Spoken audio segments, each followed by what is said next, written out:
Now, back to Overdrive with Hayes, Noodles, and the O-Dog. Oh, and it is Mail-In Friday. Jim Taddy, Dave Feschuk from the Toronto Star with you. Mail-In Friday is brought to you by Boston Pizza, Canada's favorite sports bar. BP is serving fish bowls and ice cold pints in the patio all summer long. So grab your sunscreen. Let's have ourselves a great weekend. The Boston Pizza patio is calling you. Yes guy, no guy. Ladies and gentlemen, boys and girls, drivers and passengers, and all of those in YouTube land, time now for Yes Guy, No Guy. You all set? Yes, guy. Okay, here we go. Yes Guy, No Guy number one. Playoff salary cap was necessary to be introduced by the NHL. It had to happen. I'm a yes guy on this. I think they had to do something. I think probably the peak moment where it got ridiculous was 2021 when the Lightning won. Nikita Kucherov spent the entire season on LTIR, came back, and what did he have? 32 points in 23 playoff games. And then at one of the Stanley Cup celebrations, wore a T-shirt that said $18 million over the cap. It kind of flaunting the idea that the Lightning had done a very legal but also a very dubiously ethical move by exceeding the cap in the playoffs so artfully and obviously so successfully by winning the Cup. So something had to be done. Now, whether this is the thing that will actually prevent that remains to be seen, Jim, because we were talking about when you close one loophole, you open another one generally. They don't seem to have a ton of confidence that this is going to work because they've got a provision in the new CBA that says if this particular salary cap for the playoffs is not working in a couple of years, we can reopen it and tweak it if the union and the league agree that that's the case. So we'll see how it goes. It doesn't seem like it's going to completely stop these types of shenanigans, but it may limit them in a way that won't be so egregious as that Lightning thing. Yeah, I'm going to go yes guy in that too. The evolution of CBAs is somebody finds a loophole, you close it on the next one, another one's found, you close it on the next one. That's just that's the natural evolution. That's the way it goes. And this CBA had been around for a number of years, and so it was time to move on. And playoff salary cap is the way to go. Yes guy, no guy number two. While we know this isn't going to happen, George Springer should replace Julio Rodriguez in the MLB All-Star game because of the Rodriguez injury.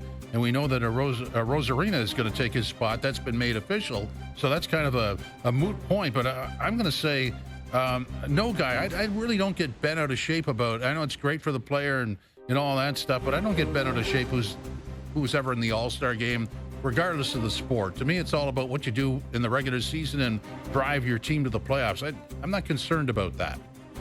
Yeah, I'm a no guy too. If I'm the Blue Jays, I kind of want George Springer to go home and rest or go to a beach somewhere for the weekend or for the week, I guess, for the few days that the festivities are going on in Atlanta. He doesn't need to be on his feet in Atlanta playing a game and going through all the dog and pony show that is attached to an all-star event like that. To me, like, this guy needs rest. He's an old man relative to most major leaguers, and he's having a great year.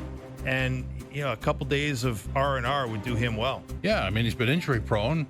Yeah, just let him rest. Touch wood that it's going pretty well for him this year, and a little bit of rest and recovery probably can't hurt. Yes guy, no guy number three. The Raptors will make the playoffs this upcoming season. I'm going to be optimistic on the Raptors. I'm gonna say that. Yes, guy, they will make the playoffs because, A, the East is wide open. I mean, there's all kinds of uncertainty about who's actually good in the East. I mean, the Celtics and the Pacers both have their best players out with Achilles tears. We just saw the Cavs, who were really good in the regular season, do a face plant in the playoffs. The Knicks just botched their coaching search. They get their 11th choice in Mike Brown to coach the team that did something they hadn't done in a quarter century. I mean, there seems to be dysfunction everywhere. There's no dominance anywhere. And I like the fact that, hey, like, at least we'll get to see what this team is. And I'm going to go with the optimistic side and say it can be something in that 45, 46, 47 win range, and that would get them in. I agree. Even as their season was unraveling on our broadcast, Jonesy, Javon, Warren Ward, myself, and Josh Lewinberg, it was a consensus. This team should be a 6th seed next season, just based on the growth of the young players they have, and with Ingram now healthy and ready to go, that starting five the way it is without any trades, we figure they were a 6 seed. Hey, the key phrase there is Ingram now healthy. Yeah. If that actually is true for the bulk of this season, Yeah. then I think they're for sure there. Whether it will be true, we know the history there, and it's not always perfect. We'll see. We shall. Yeah. Yes guy, no guy number 4. A decentralized draft. We're talking NHL. Will eventually be better than a centralized draft. Will eventually be better. I'm a no guy on this. I like the way the NHL did it. I thought it was unique. It was unique to the NHL, bringing all these teams onto the draft floor. Kind of folksy. It was folksy. It was cool. It was a great opportunity for the media, obviously, to interview people. It was a lot of fun to be at. And I think the new one, like, look, it was their first time doing it, Jim. So I'll give them some grace in understanding that they want to iron out the kinks of the decentralized draft, and they're going to keep the decentralized draft for the foreseeable future, it seems like. But it was not a good viewing experience. Well, that's you're talking about the TV show. Yeah, absolutely. But the TV show is the draft. That's what the exactly. And the other one was a nice sort of family gathering with the hockey community. I used to love going to, because you'd run into all kinds of hockey people. But I think they got trapped by trying to keep what they thought were prime elements from the way it was, and that would be the team greeting the player in the little room there, which was awkward as heck. Well, they did it by Zoom call. Yeah, it's just awkward. It's not good television. And then of course the player comes out and gets interviewed by somebody else. Just have the interview. Like, trim that back. Here's my thing for broadcasters. I'm not a broadcaster.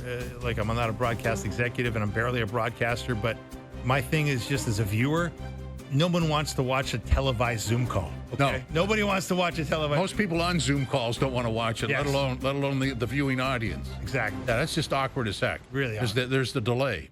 Yeah. We should do that here. Count to 3 when I ask you a question. Luckily, this is not on Zoom, because the show would be even worse, and that's hard to imagine. Yeah, well, we've all worked with delays in the past. They're not very exciting. And if you're watching it, even less exciting. So we both agree that's a no guy. Yes guy, no guy. Where are we at? Number 5. The home run derby is the best all-star skill competition, i.e. the 3-point contest, dunk competition, the NHL skills competition. The home run derby is the best of all that.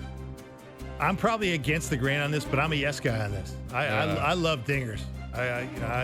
I'll watch dingers all night, and I really enjoy the home run derby. I always have.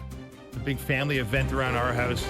We get the peanuts and the Cracker Jack, and we hunker down and really build a little home run derby pool and lay our bets and have some fun. But maybe we're weirdos, but I kind of enjoy it. Not that I don't enjoy. Like, I still enjoy the 3-point contest. It's a lot of fun. But now that Steph doesn't go in it, hasn't been as good, and nobody really good goes in the dunk contest, at least not very often. So it's a low bar, but I'm going to give it to the home run derby. I'm going to say no guy. I'm an anti-all-star break gimmick guy. I just don't. You don't like any of them? No, I don't. I never watched them. When I watched the Homer Derby, it's like, dude, he's tired. Or if it's a Blue Jay, oh yeah, he's going to kill himself in the second half. His home run totals are going to drop off because he's fatigued. It's an